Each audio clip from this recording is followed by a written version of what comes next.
Welcome back inside Target Score Vancouver, all part of the Target Score Podcast Network. We rocking and rolling, and thank you for tuning in to episode 1, following along on Instagram and Facebook and YouTube and all that kind of fun stuff. Target Score Pod is our social handle at Target Score POD. So episode 2, welcome. I think we found a permanent co-host. It is Andrew Savory, play-by-play with the Vancouver Bandits. Also, this guy knows everything about the Vancouver Bandits. He was VP of Business Ops for a good amount of time. Good morning. Good to be here, Chris, and what a fun start to the CEBL season. So much to talk about. Yeah, and Bandits off and running too, 1-1 on their quick road trip to start the season. I said last week to Joey, if this roster is not maybe what we're going to see for the majority of the season, if they can kind of hover around 500 or a little bit above 500 until we get kind of midway through, and it's exactly what we saw this weekend, 1-1, starting with a big win in Saskatoon on the road against the Mamba. Let's start there. Yeah, you're talking about a 29-point win, firing on all cylinders. Truly that four-headed monster. You and I were talking about it, Chris. We're texting during the game. You have Jalen House off a plane 24 hours later, dropping 33 points, a double-double performance. But then Tevian Jones, Michael Mulder, hasn't played pro ball in 2 years. Tyrese Samuel, automatic double-double threat. Then you had some bench contributions as well. Dom Parolin, lots to like there in that big win. But then Edmonton came out the next game and took Vancouver to the floor. Yeah, I just so those following along know, Jalen House, the newest signing with the Vancouver Bandits, related to Eddie House, bucket getter Eddie House. I believe he's an NBA champion with the Boston Celtics as well. Indeed, he is. And who's his uncle? Somebody said Mike Bibby. Mike Bibby, that's it. Former Vancouver Grizzly. Mike Bibby is his uncle. So I can only imagine what that 24 hours would have been for him. Landing at YVR. Like hardly getting to put some shots up and then hopping on another plane to Saskatoon. You know what I love about the Bandits? I'm kind of getting off topic here, but you know what I love about the Bandits when they sign players is Coach Kyle is like at the terminal picking up these guys when they get to YVR. It speaks to the culture of the group. But yeah, I mean, I think Eddie House. I think Jalen House is. I said this last week about Miller Kopp, but I think I might change my mind here. I think Jalen House is going to be a problem. Definitely going to be a problem. He's someone who shouldn't be taken for granted. Yes, a little bit undersized, but he's quick with the handle. 11 of 18 from the field, filled it up from deep. What was it? His stat line, 10 assists, only 3 turnovers, and playing big minutes. I mean, 36 minutes on the floor, really being the floor general, which I think is so crucial because you talk about someone like Shamar Givens, someone who's not arrived yet. You really need someone like Jalen House to handle the rock. Jalen House already top 3 points per game with the CEBL. Actually, most total points, but if you break it down into averages, he's third behind Evan Gilliard, to the second, leading the way so far in Calgary. But yeah, the tale of 2 games, really, this road trip, like just a way different team you saw in Edmonton. I truthfully didn't see a lot of the game in Edmonton. I caught the last quarter in target time. But yeah, not the Bandits we're used to seeing over the last couple of years, and really not the Bandits we saw in Saskatoon. What did you see in Edmonton? I know I was sending you a couple of fiery texts as I was watching the second half, so probably showed a little bit of bias there. But to be nonpartisan, I guess one thing that really stood out was the bench scoring, the secondary production. I think this is what you're going to see with the Bandits in the revenge game this upcoming Friday. Outscored in secondary production 26-2. Those only 2 points coming from Dom Parolin. And that's just not something we're used to seeing from the Bandits. Like, they have a full roster, looking a little bit top heavy right now until those secondary contributions come in. I think they're capable. You look at the bench, guys like Dwayne Notice, Parolin, Mutabazi, what does he have in the tank? John Knight III, someone coming in from the G League, a little bit of a slower start, but does he have another gear? They're going to need to find that right now, because when teams are going to key in on the Jalen Houses, the Michael Mulders, maybe Tyrese Samuel has a tough game, he's getting doubled. What's going to happen from that secondary unit? And full credit to Edmonton, they outworked Vancouver in the second half. Yeah, I was all over Miller Kopp. After training camp, I was like, this guy's going to be a problem. He's going to step in nicely and sort of fill the shoes that. Oh my goodness, I'm drawing a blank on our Kyle Mangus. Thank you, Kyle Mangus. Thank you. Step in the shoes to be Kyle Mangus of sorts this year. He's longer. I think he has, more of a more of a overall over-rounded game than Mangus. And he looked great in Saskatoon. He looked great in some exhibition action as well here in Vancouver, but just didn't really settle in Edmonton. And I believe he was like 1 for 7 from beyond the arc as well. So I'll be interested to see if he bounces back on Friday in Vancouver when Edmonton comes back. It's like a home and home. So Edmonton comes back. So I'll be interested to see if he kind of bounces back on the floor on Friday. What did you see from him? Yeah, I think he's playing a little bit nervous right now. I Yeah. think he knows Yeah. that a lot is expected of him, and he's more than capable. You're talking about someone who's had a great career in college, great career at Indiana, done well in the G League, especially with the Cleveland Charge recently. And he's got that range to fill it up, but shooting just 26% from the field yesterday. There was one play, Jalen House drove inside, a little tough catch, just bobbled the ball, didn't quite feel ready for it. And I think he's overthinking it a little bit. This is someone who just oozes with natural talent. Yeah. You know, he's a marksman. I think it's just a matter of time. I'm not worried about Miller Kopp. I'm definitely going to be expecting a good homestand. And he knows the rims at LEC. I think he had 6 threes in that exhibition game that you and I were both at. Yeah. I'm going to say it right now. Friday's going to be a Miller Kopp breakout game. Okay, I like it. It's not easy to for Edmonton. It's not easy to beat the same team twice. We always say that about home and homes and and back to backs. But okay, I'm holding you to that. Miller Kopp, a breakout game on this coming Friday, as we recorded Sunday, but this coming Friday against the Stingers back at LEC.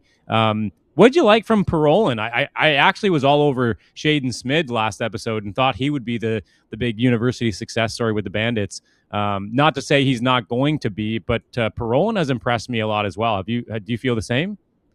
Yeah, this is a guy coming out of Lehigh and Boise State, graduated, pride of Coquitlam, 6 minutes plus 13, 11 points, 5 of 6. That's just crazy efficiency right there.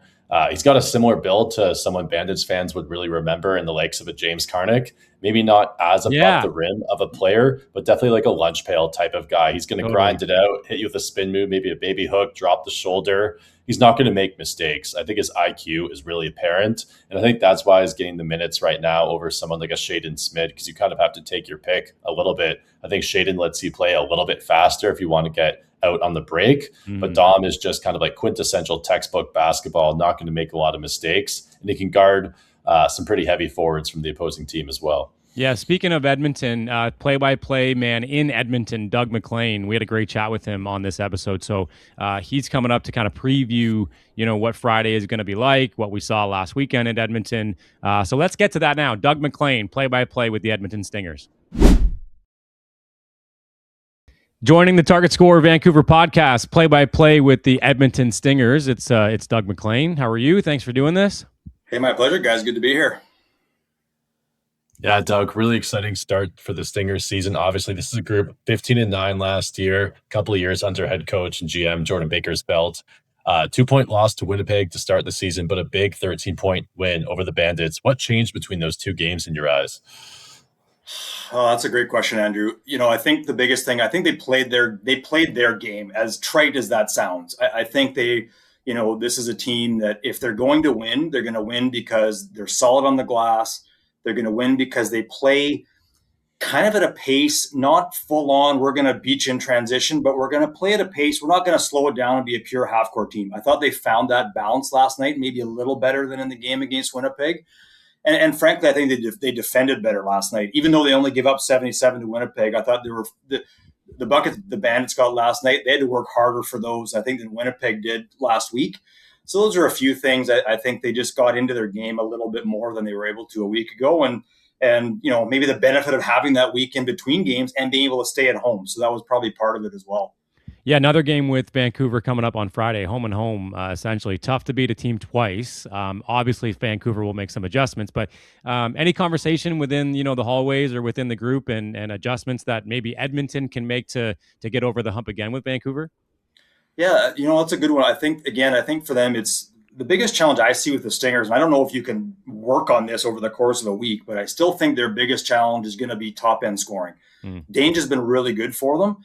But I think if Vancouver can just say, look, we're going to try to take a guy like him away and the rest of you try to beat us.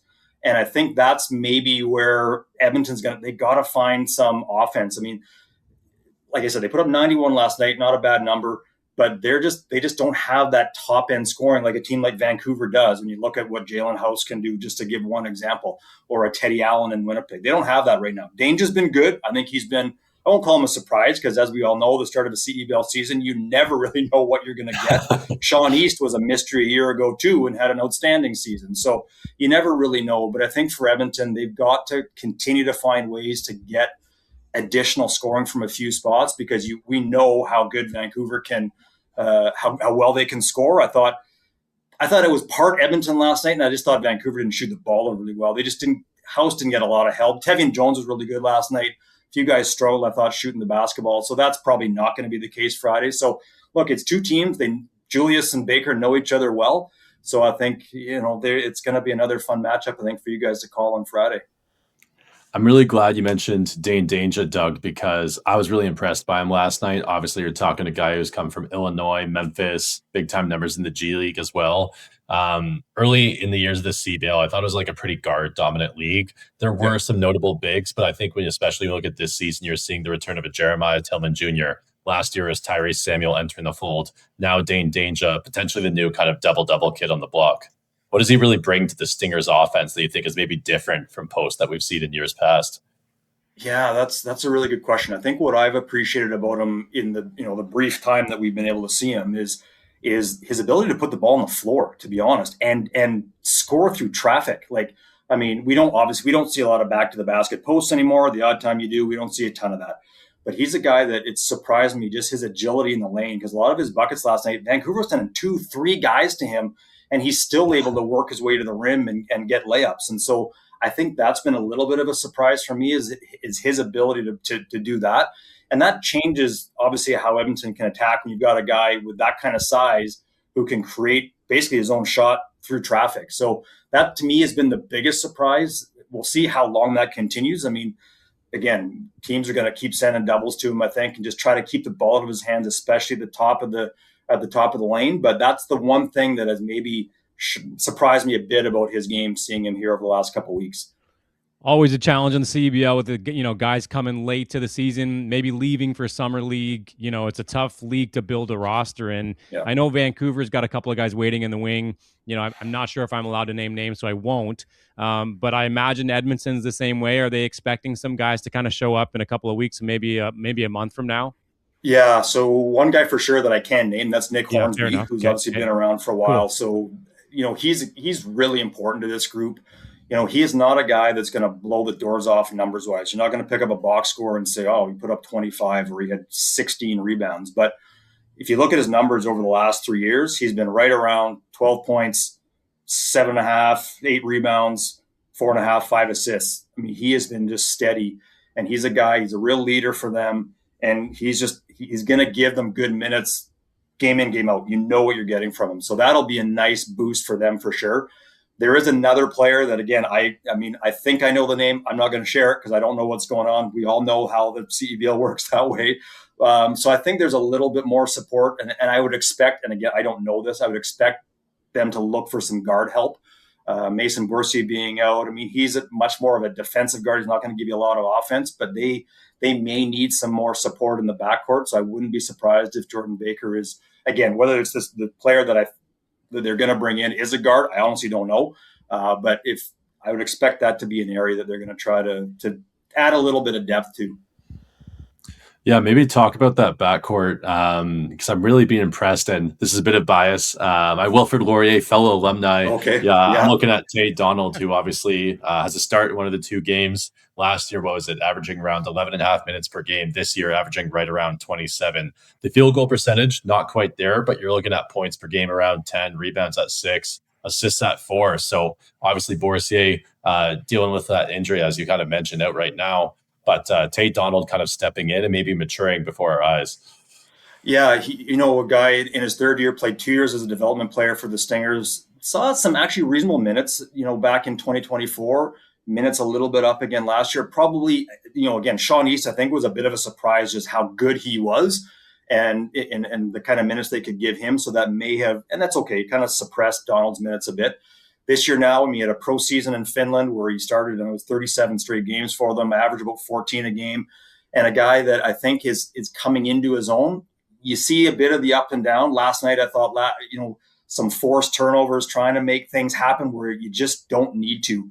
And a guy that you get a little more experience, you start to realize, I don't need to force that ball into the paint right now. Let's reset, regroup, see what else we've got here. We got lots of time on the shot clock. And I thought at times trying to force things a little bit, he'll learn from that. But I think he's a really great example of the development process and the connection between U Sports and the CEBL, because I think he got some exposure, got some minutes over the last couple of years, has a good pro season under his belt in the winter, and now coming in and expected to play some significant minutes. And I think, again, this is me. Jordan Baker has not told me this. I do think they may bring in some guard support where they can platoon a little bit, because I don't know that they necessarily want Donald playing 28 minutes a night. I think they need to manage the minutes a little bit. But to your point, Andrew, I think he's coming in. His shots improved. He's a much more consistent shooter. And I think, those mistakes that we even saw last night, I think they'll start to go away a little bit. You just realize you don't have to, on every possession, make the play. And, guys learn that over time. You need court time to figure that out. And I think he's going to get there. Doug, what are your thoughts on, lots of changes with the CEBL as a whole over the offseason. We got a new playoff format with the finals and, a best of three. We have Ty coming in as president, and we have, now Mark Cuban is a part owner of the Brampton Honey Badgers.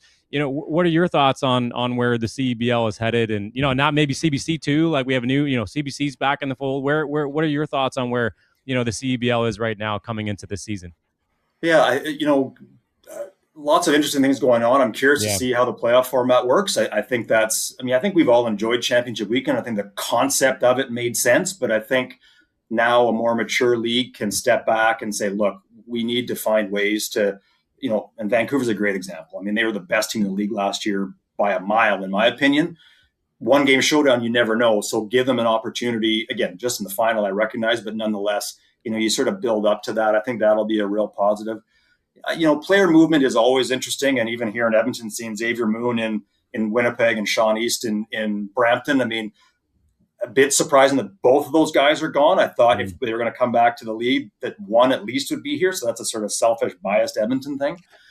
I think the other thing that the league's going to have to figure out a little bit is, and you guys alluded to it a few seconds ago, is the summer season. Yeah. Because the league's almost a victim of its own success in some ways, in the sense that the caliber of play, to me, it's always been good, but it's just continued to elevate. And now we're seeing steady stream of G League guys coming in, high-end guys that are looking to come in here and continue their progress to their next contract, either in the States or overseas. But we saw challenges last year with players in and out. The Ottawa situation with half their roster basically gone after they had a great run at the end of the year. That kind of stuff can't happen anymore, right? That you got to navigate that, because the credibility back to the fan base gets watered down when those kind of things happen. And so in some ways, it's a good problem to have, because there's a lot of good players coming in, but they're going to leave to go to summer league opportunities. They're going to leave early to have pro opportunities in Europe. And so I'm not saying that the league's got to go to a winter schedule, but it's going to be a challenge, I think, for this league to navigate how they talk about that with their fan base when your best players are suddenly gone for big stretches. That's tough, right? And unless you're setting yourself up as a AAA baseball kind of model in which people know, okay, geez, I'm wearing an Edmonton Trappers hat from back in the day. They were the affiliate of the California Angels in the 80s. You knew Devon White was going to end up there. Tim Salmon was going up to Anaheim. But right now with basketball here in Canada, that's not necessarily how we see it. So anyway, that's something I'm watching for. Again, I have no insight on that, but just something that's kind of struck me a little bit over the last couple of years as far as where the league may have to navigate things. I think it's a really good point that you raise, and especially as the league matures. 8 seasons flying by in a second, and it's been a privilege, obviously, to see Edmonton those early years of success, and then you have Jordan Bacon, obviously retiring from play, entering the sidelines, being there for a couple of years. I mentioned that 15-9 record last year. It really seems like the West often this year could be a little bit crowded at the top. Obviously at Vancouver, it's early. They were 19-5 last year. Who knows where that record ends this year? Winnipeg looks off to a strong start, but how does Edmonton, for example, now that you've seen a couple games, how do they get over the hump, in your opinion? You talk about you're only going to get those series at the finals. You're going to still have to play those one-game showdowns along the way. losing 103-95 against Calgary. But what does sustained success over the season look like for Edmonton if Jordan Baker now wants to get back to that championship the same way he did as a player? I think the model is probably what we saw last night. I mean, again, it's early. You just don't know where it's going to go. But I think the game they played last night is how they have to play to succeed. They don't have, and I keep using his name because I've been really impressed with them in his 2 games. They don't have a Jalen House. They don't have a Sean East right now. They don't have a guy that can, they had a lull in the second quarter last night. They don't have a guy that can wrestle a game back. They wrestled it back collectively in the third quarter and kind of ran with it from there. But I think they're a team when they're hard on the glass, when they're contesting shots, they're a little bit longer this year than they were a year ago. And again, I don't think this is going to be a team that's going to be a full-on transition team, but they'll look to push the pace a bit. But I think what they're going to try to do is what they've done in the first 2 games is suppress offense, try to jam teams as best they can. Don't allow those transition buckets. They didn't give up a ton of those to a Vancouver team last night that likes to run and really can run. So I think last night's the model. Now, can you bring that every single night? That's tough to do. And that's where having a guy that you can just lean on for 30 points can make a difference. And look, maybe Danger can be that guy. Maybe someone else can emerge. But I think it's the last night is the model. Can you bring that consistently? I think they can. Doesn't mean you're going to win 18 games doing that. But, I think that's if they can play a similar style to what they did last night, I think they can have a really solid year. All right, Doug, we do this with every guest that joins us. It's we'll do target time. So, of course, target time doesn't have a score and a clock in the CEBL. So this is going to be the slowest rapid-fire questions you've ever had. Okay? Sounds perfect. Good? I'm slow at the best of times, so that's perfect for me. Perfect. I like it. All right. Savory, you all right with this? Let's do it. Okay. Time now for target time. What team would you, if you could pick any team, what team would you like, any league, any team, what team would you like to call play-by-play for? Oh, geez. Oh, it's got to be the Edmonton Oilers. I mean, They would drive me insane like they do as a fan, so I can't imagine doing play-by-play for them. I'd completely lose my mind. But I was fortunate to call on the color side. I did 2 Edmonton Elks games, so that was a big thrill for me. Nice. But if I could do an Oiler game, that would be pretty exciting. All right, next one for you. What new suit color is Jordan Baker going to break out this year?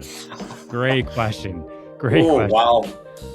Does he have a baby blue one? I don't know. He's got a couple lighter jackets, I think. I'll go baby blue if he's got. I think he has a green. I think I've seen a maroon one. So let's go like baby blue, like Carolina blue style. Love it. Maybe this Friday. We'll see. Maybe this Friday. Yeah. I'll send him a note after, make sure he does that for me. Perfect. We talk about this with players all the time, pregame meals, routines, whatever the case may be. Do you have a pregame meal for calling play-by-play? That's an excellent question. And you know what? It's something or even a routine, whatever. Yeah, it doesn't have to be something you eat. Could be something you do every game. Not really. The food thing's always been hard because I call university basketball too. So you're doing 2 games and sometimes those are starting at 5:00. So your whole day kind of gets thrown off a bit. So yeah, no, I am a bit superstitious on things, but I'll be honest, I don't really have much of a routine when it comes to that. So I'm not very exciting that way. What do you guys do? Actually, the Bandits supply pregame pregame, so I shove a slice of pizza in me pregame. But yeah, honestly, I don't really have a pregame routine either. I don't even do coffee or tea or anything like that. It's just really slam a slice of water, obviously, but slam a slice of pizza and move on. Savory, do you? It's funny. I've heard that like coffee is really not great for a broadcaster's throat before a call, but I'm one of those people, like, I just want to be as alert as possible. Like, you're probably going to find me with a cup of Tim Hortons or something before I walk into the building, just to be as alert as I can be. Yeah. Nice. All right, go ahead. Next one. Doug, we've talked about Dane Danger. We've talked about Tay Donald. I want to know one thing I always appreciated. I'm glad you brought up the Oilers. Like, for a hockey euphemism, I guess, I loved those third line wingers who could get you like 20 goals a season, grind it out a little bit, those fan favorites. When I look at basketball, who's a current member of the Stingers who's not being talked about that you think's maybe a little bit slept on, that you think fans are going to fall in love with this year? Well, it's a guy that people be familiar with both in Vancouver and Edmonton. That's Mike Nuga.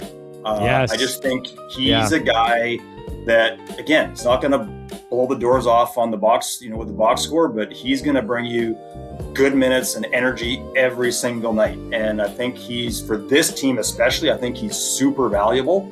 And it's funny, he played his first game of the season last night, and fans here, we have a pretty consistent fan base, and I think having him back was nice. You can sort of feel a bit of the energy in the building when he stepped on the floor. So I'll go Mike Nuga. I think he is a bit of that third line guy, to use that analogy. And I think he's really, really vital for this team going forward. What player that is either currently in the CEBL or been through the CEBL, what player would make a really great analyst? Or even play-by-play? What player would make a really great broadcaster? Can be a Stinger, can be somebody else, doesn't matter. I'm going to go Brody Clark. Cool. So nice. I was fortunate to call Brody's games as a Golden Bear, and then obviously with the Stingers. Super nice guy, super smart guy. You can have great conversations with him. I think he'd be awesome, especially on the analyst side. I think he'd be fantastic. I remember doing one sideline hit with him last year or a couple seasons ago. Anyways, I'll second that. He's a very articulate, very nice guy, has lots to say, always a good chat. Yeah. Given we're doing target time, season on the line, who do you got taking that final shot if you have a chance for the game to win? Again, I'll go with the guys that I've seen. I'm going Xavier Moon. I just think, most clutch player I've seen, best player I've seen come through the league, and there have been a lot of them. But just a player that I think was able to elevate his own game, elevate players around him. And if I've got one shot, I'm putting the ball in his hands. Love it. All right, that concludes target time. Doug, appreciate you doing this today, man. I know it was kind of last minute, but thanks for jumping on. And hopefully you tune in on Friday. It should be another good battle on Friday. Guys, anytime you need me, I'm happy to hop on and have a great call on Friday. Should be a good one, like you said. Great stuff there from Doug McLean, play-by-play with the Edmonton Stingers. Yeah, good stuff to look forward to coming up on Friday. Edmonton back home opener for the Vancouver Bandits, and these fans are going to show up and show out. I mean, a couple of 4 or 5 sellouts last year, and I imagine the LEC is going to be rocking for the home opener on Friday. It's going to be a big-time crowd, and you see it in hockey, you see it in basketball, that BC-Alberta rivalry, and so much when you look at history of these teams. Like, full credit to Jordan Baker. It's a different roster construction, but Vancouver was 4-0 against them last year. I think it was plus 67-point differential, but that's a thing of the past. It's already a 13-point win for Edmonton, and I think they're going to come in and try to punch Vancouver in the mouth again. So, head coach Kyle Julius likes to take things personally. He's going to be ready for the response. But then you have Calgary, new head coach. I think it's Perry Huang is coaching over there. And Calgary, as fans will remember at LEC, Evan Gilliard played villain, and he's going to be back again. BC fans have a long memory, and they're going to remember those free throws that iced the game. So I'm expecting 2 big-time crowds at the LEC this weekend. Yeah, the Calgary Surge in town on Sunday. So it's Friday, Sunday this weekend at LEC. And like you mentioned, the rematch of that, crazy finish in the playoffs last season. So I imagine both teams are going to be feeling some ways heading into that one. So yeah, Friday, Sunday at LEC, Edmonton, and Calgary. Let's get back to what we're looking forward to, or what we're looking or expecting out of the Bandits, for this weekend on the floor. This team, don't forget, led the league in assists last year. And so only 6 assists against Edmonton. Is that correct? They had 21 against Saskatoon and only 6 against Edmonton. So quite the drastic difference there. And they got to get back to, those double-digit numbers and back into the 20s if they want to have some success this weekend. You said it, Chris. Definitely a team that likes to average in the high teens, low 20s for assists per game. And that's Kyle Julius' system. And I think you look at the roster, it's kind of like a tale of 3 seasons. You have your pre-Summer League roster. You might have your Summer League roster. Some guys are going. Then you have your championship push roster. And Kyle knows that better than anyone. He's been in this game for longer than most. A lot of first-time coaches, especially in the league this year. So Kyle's very mindful of that. But at the same time, he doesn't just want to tread water. This isn't a team that wants to be at 500 basketball. They were 19-5 last year. I think they started last year. I'm going to have to get fact checked. 8-9-0. I'd have to double check when they started. It was up there. It was like yeah. 7, 8 or 9 for sure. Exactly. So now you've suffered your first loss. And honestly, I think this is a good thing. I think when you're 19-5, you have a big target on your back. Right now, obviously, season's young. Winnipeg is the first team to 2-0. But I think it's good that Vancouver learns what it's like to, I wouldn't say get blown out, but they got outplayed. They got outworked in the second half, like we were talking about. They got to move the ball. They also didn't have a lot of fast break transition baskets yesterday as well. They weren't creating as fluidly off of turnovers. I think there was a little bit of isolation basketball that they settled for in the second half. Tevye and Jones, big first half, quiet second half. Jalen House, not an efficient shooting performance. Obviously, teams adapted to the scouting report, but when you look at his line from yesterday, as we just kind of look at the stats, 7 of 23, he's more than capable of being more efficient than that. 11 of 18 against Sask. And I think there's going to be a couple statement games. Vancouver, they need to bounce back now. You don't want to fall below 500 early in the season. Yeah, about rosters. You alluded to it as well, just a little bit ago on the pod too. How this league has teams that kind of change 2 or 3 times throughout the year, depending on where guys come and go. Summer League, that kind of stuff, whether they have their playoff push in the Euro League or wherever they're coming from, and they're not really, here to start the year. I remember talking to Kyle. I remember interviewing him just for my own social media stuff, like prior to the season. And I asked him about roster construction, and he said that building a roster in the CEBL is one of the hardest things he's ever done as a coach / GM. And again, you alluded to it, right? Like, guys are coming and going all summer. So, it's not easy to build that consistent roster and have the same, players throughout the summer and build some chemistry, right? And that's where I think you talk about chemistry and leadership. You mentioned in some of your preseason hits, talking about Tyrese Samuel, Canadian Player of the Year, coming back. Mitch Creek, of course, not on the roster right now, not currently announced as a signing or anything like that. So nothing foreseeable in the future. So you're looking at someone like a Tyrese Samuel, and he's come in. He needs to control the paint, obviously double performances, but you had 74 points in the paint against Saskatchewan, and you had 22 against Edmonton. And that was a -18 differential. You just got bullied, unfortunately, by the Stingers. But the Bandits, they have that size, they have that physicality, and I think they need to not settle. I think they're a team that knows they can shoot. They love to shoot the three. Kyle did so in his pro and college career, and his teams are kind of a shadow of what he is in terms of that three-point proficiency. But I think they just got to get into the paint, attack the basket, try and get to the free throw line, and let their offense flow from there against both Edmonton and Calgary. I'd like to see more from John Knight III as well. And who's going to step up? Who's going to be that? I know it's a next man up mentality typically with Kyle Julius and his teams. But who's going to be the bench? That go-to guy off the bench? Is it going to be Parolin? Is it going to be Dwayne Notice? Is it going to be John Knight III? I'd like to see a little bit more from John Knight III. I can't really get a read off of like where his game's at or what he's going to bring to this team. So I wonder who that go-to guy, the sixth man, if you will, off the bench. Like, who's that going to be for this team? I'd like to see more from John Knight III.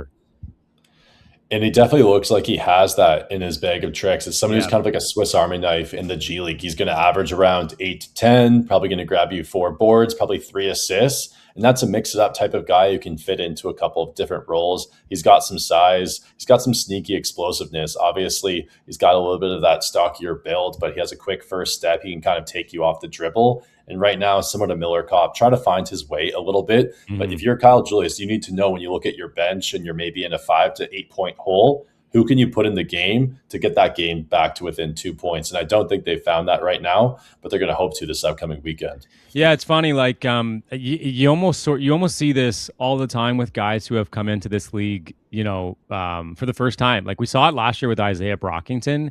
I believe he won an MVP in Australia with the NBL, right? Like, so he's no slouch of a player. But it feels like guys take time to get used to, the CEBL and find their path in the CEBL. And maybe that's what we're seeing with Miller Kopp and John Knight III too. Like, a couple of guys last year, including Brockington, had a tough time, settling in. So I wonder if that's the same story with Miller Kopp and John Knight III. Because again, like these guys have G League resumes. Miller Kopp won a championship with the OKC affiliate. So like he's a winner too. And again, like, I mean, the tradition and the history with the Hoosiers, like this guy's got championship pedigree, but it's taking him some time maybe to settle in, and it's a very similar story maybe to Brockington and just being their first time through the CEBL, Maybe there's something there. I'm not sure. It's an interesting point because you talk about the CBL and its rule differences. Obviously, we're all very familiar with target score time, but it's also FIBA rules basketball. When you look at that, you're talking about guys coming in, you're in a different country. Some of the times they're coming in 24 hours, maybe a little bit jet lagged. It's a very short training camp as well. Transactions can be moving super quick. Vancouver obviously maxed out its transactions last year. But I think when you look at this roster and those secondary contributions, I'm interested when Kyle potentially starts to maybe mix things up. I think you look at, obviously, it's quite young and you have a very proficient opening five. But that secondary unit, Mutabazi put in some really strong contributions last year earlier in the season. I'd like to see a little bit more from him, especially not leading on that jump shot, trying to get to the hoop. I think he has that athleticism.